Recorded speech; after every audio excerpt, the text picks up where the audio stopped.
Kryeministri i Spanjës Pedro Sánchez u bëri thirrje operatorëve private e energjisë të ndihmojnë qeverinë për të përcaktuar shkakun e ndërprerjes së paprecedente e energjisë të hënën në Gadishullin Iberik dhe tha se duhet të bëhen ndryshime dhe përmirësime për të garantuar furnizimin dhe konkurrueshmërinë në sistemin elektrik të vendit. En lo que respecta a la electricidad y sus consecuencias. Sánchez thiri operatorët private e energjisë, përfshirë presidentin e operatorit kombëtar të rrjetit, Red Electrica, në një takim urgjent për të diskutuar ndërprerjen e energjisë.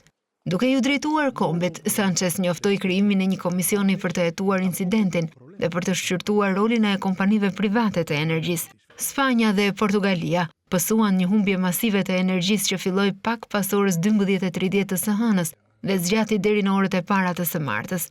Të paktën 5 persona mendohet se kanë vdekur në Spanjë si pasojë e ndërprerjes së energjisë, e cila la pasagjer të bllokuar në trena apo qytetar nëpër ashensor. Edhe pse operatorët e energjisë në Spanjë dhe Portugali kanë hedhur poshtë mundësinë e një sulmi kibernetik, qeveria socialiste e Sánchezit refuzon të përjashtojë çdo hipotezë dhe gjykata më e lartë penale e Spanjës ka hapur një hetim për të përcaktuar nëse bëhet fjalë për një akt sabotimi kompjuterik kundër infrastrukturës kritike spanjolle.